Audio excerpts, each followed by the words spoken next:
I used to write fanfictions, not the proudest time in my life, but I do write some very interesting stories where once Starfire blew the head off of a Kryptonian with absolutely no remorse. I was 17. But then again, I'm 18 now. Anyway, I like romance. People have their own OTPs and love to pair their own OTPs in their weird, messed up fantasies. The only problem is that there aren't really a lot of romance in AAA games, and for a good reason. If you want romance games, we go to visual novels or dating sims so that you can get some dose of potential waifus. If you want romance in a AAA game, we go to DeviantArt, PICS, or of course, fanfiction.net. So when the writer asks, why isn't romance a valid selling point in video game marketing? Maybe because you confuse video games with fanfiction.net, where romance blossom in every taste that you want and every unthinkable pairings of characters that even DeviantArt find disgusting. It's a cesspool of total absolute weirdness, and that's why I fucking love it. So if you're disappointed that your favorite pairings do not come into play during canon, fanfiction.net has your dicks and pussies covered for you. Don't whine the creators and demand them to make your pairings canon, because canon is just one man's interpretation. You can have your own. Case in point, put that in your blog. Or better still, stop inflicting your opinions on the world. So Guardian Writer, to answer your question, I have some other questions to ask. What game are you referring to? Are you referring to AAA games like what BioWare made? Like, they're not really that important. There's also this thing called dating sims. Lots of visual novels have dating elements to them. They use romance as marketing. Who is the writer of this? Kate Gray. I think I've ever heard of that name. What have I ever heard that one before? Oh, crap. It's you. You're the shill for Nintendo that says the best localization is when we turn sushis into hamburgers. And you're writing for The Guardian. I hope you're not gonna get booted off anytime soon.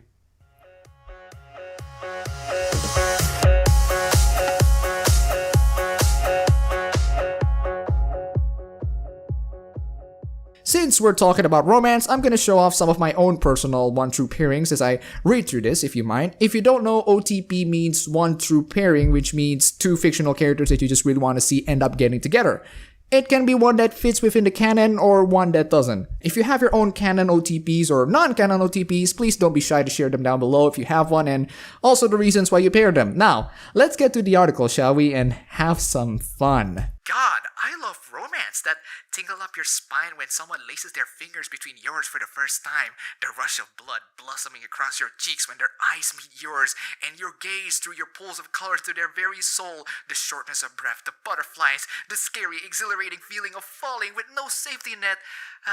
Isn't it wonderful? Yes, it is wonderful. You've actually experienced it. Oh, how fucking sad, how fucking pathetic your life is. You have to be fucking whine about this on the internet. Jesus Christ. This video is brought to you by Hunter Salisbury. Thank you so much for the pledge, and I am sorry for this embarrassing behavior. We'll be back. There have only been a handful of games that have connected with that side of me. The hopeless romantic, too free with my emotions, too easy to hurt. Oh great, I assume you'll be pointing out two visual novel games like Kato Shoujo, Love Hina, Clanad. One of those was Sabelli, the heartbreaking, semi-autobiographical tale of the developer Nina Freeman's online romance and subsequent rejection. Oh, Nina, I've been there, and it still keeps happening. I hope you've learned. I hope I will. Nina Freeman. That name sounds familiar. Oh, it's a game developer who has ties with various game journalists. If she has ties with this Kate Gray, I am not even surprised. So before we get to this article, I just want you guys to let you know that I've played lots of recent BioWare games. I've played the entire Mass Effect trilogy. I've been Dragon Age Origins when I was like in high school, so I got very little memory of it. I know BioWare enough to know that despite the romance elements existing within the game, they're not the core part of the entire experience. So why would this writer ask BioWare to market the game based on something that is not the core part of the experience? The answer to that is if she makes it as if it is. Which she will. In a BioWare game, the romance isn't a side quest or an optional extra. Wait. Sir, you can't have both Robstar and Dig Babs as your OTP. Why not? Besides, one is specific to Teen Titans TV and one is specific to the comics. Barbara's not even in the cartoon series. Yeah, but Robin in the cartoon is Dick Grayson and... Oh, you're one of those. No, he's not. He's Dick Grayson the same way Christian Bale is Adam West. He's way too dark and way too serious to even be taking the name Dick Grayson. The Young Justice Dick Grayson is more Dick Grayson than this guy. The way I see it, it's like if Damian Wayne has actual manners. You got flashbacks to the circus event at one point, and there's one episode where his name is literally spelled out. Yeah, and Red X is Jason Todd. I don't care. That's my interpretation. Is that why you choose Damian Wayne as Robin as your fanfic instead of Dick Grayson? Yeah, a 17-year-old Damian Wayne that actually learns how to be a fucking human being because he's a character with potential that DC wastes every single fucking time. That and Dick Grayson already married Barbara in there as well, and Starfire is about the same age as Damian. Can we just move on, please? I don't want to talk about my 17-year-old teen angst fanfiction right now. Jesus Christ. In a BioWare game, the romance isn't a side quest or an optional extra. It is a central component of the action. No, it's not. We're barely beginning to get through and you already misrepresented the games. The romance mechanics are nothing but side quests. They get referenced time to time during the main quest, but it's not the core part of the action. What games are you playing? In a BioWare game, your lust is as important as your weapon ammo. I mean, you can avoid romance if you absolutely must. Wait. If you say that your lust is about as important as your weapon ammo, why then you say that you can avoid it? You can't exactly avoid using weapon ammos in the game. Technically you can because they don't call them ammos, they call them thermal clips. But you'll have to turn down a whole bunch of amorous suitors in the 30 hours it takes to finish the game, and that's really mean-spirited. You can literally go through the entire Mass Effect without romancing anyone and still maintain a good relationship. There's this thing called friendship, you know, and if you think just being friends with your crewmates is mean-spirited, well... Yeah, well, you know, that's just like, your opinion, man. Romance is a part of everyday existence. Not in video games. So you go out there, you fight the monsters, and then you come back for a snuggle with your extraterrestrial paramour. It's a metaphor for working life, if there ever was one. Yeah, if you want something like that, go to Skyrim and get the Heartfire DLC and get some mods from Nexus. BioWare doesn't have any of that. BioWare writes some of the most intricate and well-crafted romantic narrative outside of actual dating games, or indeed outside of romantic comedy cinema.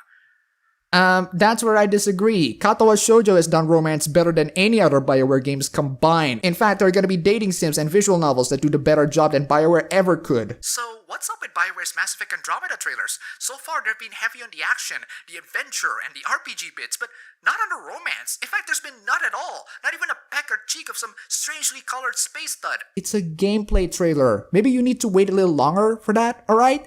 That, and if you do have a romance mechanics trailer, you better be damn sure to make it good and presentable and make it to be a central component of the game. That and give us more options. I mean, Katawa Shoujo gives me 5 for one gender. So far, Mass Effect only gives me 4 that are actually good for the males and 2 that are actually good for the females. My fucking opinion, Jesus Christ. Am I gonna get assassinated by Kaden Elenko Appreciation Society? They actually exist, by the way. Anyway, Katawa Shoujo gives me 5, and all of them are good. Andromeda needs to beat that benchmark, or even its own benchmark, to even qualify for romance marketing. In one way, I totally get it. You don't want to spoil the potential kissing bits, but if a trailer is supposed to hype you up for the main game, then for a BioWare title, it's a weird thing to miss out completely. Show of hands. Is anyone excited for the romance components in Mass Effect Andromeda? Yeah, me neither. In fact, I'm not excited for the game at all. I've watched the trailer and it just doesn't impress me, let's just say. That and BioWare has made some really stupid decisions that just make me avoid the company altogether, especially when they're still tied by the evil that is EA. This video goes more in depth on that. Is it because romance in a big AAA game isn't taken seriously? There really aren't many trailers for blockbuster games that include aspects of romance, even when it's a title like Harvest Moon, where getting married is a huge in-game goal. Because Harvest Moon is about harvesting and farming, not romance. There is marriage components within the game, but it's not the main focus of the game. It's like advertising Skyrim for its marriage components. Meanwhile, over in Hollywood, even trailers for the manliest explosion-filled action movies will let you glimpse of a passionate snog midway through a very important mission or on the top of a jet fighter or whatever. What? Hollywood blockbuster movies don't focus on the romance that much, and even if they do, they tend to suck. It's like advertising the PS4 controller for its battery life. The James Bond franchise is advertised equally on the character's ability to punch some faces while snogging others. That's because it's James Bond.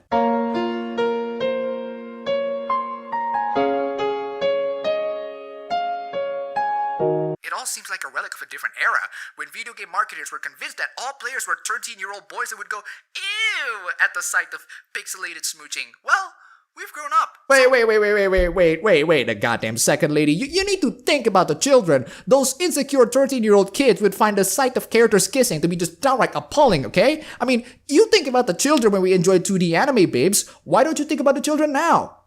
Seriously, double standards much? Uncharted provided something of an exception, making a big deal of the relationship between Nathan and Elena and its publicity hype, so BioWare trailers should be really maxing out on this stuff. But they're not. Name me one character in Mass Effect Andromeda that we know from the trailer. We don't even know the characters that are involved in Mass Effect Andromeda. In Uncharted 4, it's Uncharted 4. It's the next installment of a long-running series with already established characters. How can you not know the difference? So, BioWare, what are you trying to hide? Are you ashamed of your smoochiness? Will there be less smoochiness in Mass Effect Andromeda? As it's a game about colonization, it surely is safe to assume that romance and relationship will feature, so why isn't it a key factor in marketing? BioWare isn't trying to hide anything. It's just one trailer for the gameplay. It just happens to not have romance in it. That doesn't mean that they won't include romance. It's been a staple of BioWare games, as you say. Of course they're gonna bring one here. I mean, Jesus Christ, for someone who is sucking BioWare's dick, you sure as hell don't know how their games work. And I find the level of insecurity concerning. Oh no, BioWare releases only a gameplay trailer? What about the romance? What about the romance? BioWare's dialogue and narrative design always combine romance and cheeky humor with super serious political intrigue, just like all the amazing box set televisions we're binging on. So, in the next set of trailers, let's have a little bit less exploring in danger and a bit more love and understanding. Give me the smooching I deserve! Why? Why does BioWare need to cater it to you? You have the position to write in a big journalistic outlet asking BioWare to market the romance mechanics of the game, even though we don't even know the name or even one character in the game. We don't even know the core gameplay mechanics or even the RPG mechanics. The romance is the last thing that gamers want, and you come in here and say, we want romance. It's your typical BioWare game. You will get it, okay? Chill. What is this article even for? I feel like the writer of this article feels a little insecure that BioWare might not even be adding romance. Let's just end this by answering some of the questions in the title. Specifically to Mass Effect Andromeda, that's because romance is not the core part of the gameplay. To games in general, the only games that use romance as marketing is dating sims or games that have dating elements in it. And finally, to the offer, if you're looking for the romance in a AAA game, you're looking in the wrong place. Go play Katawa Shoujo instead. It's free, link in the description. And to all of those who find their OTPs not canon, canon is just one man's interpretation. Go nuts in fanfiction.net or DeviantArt and please yourself with your own weird OTPs. Don't worry, there are docs for every ship.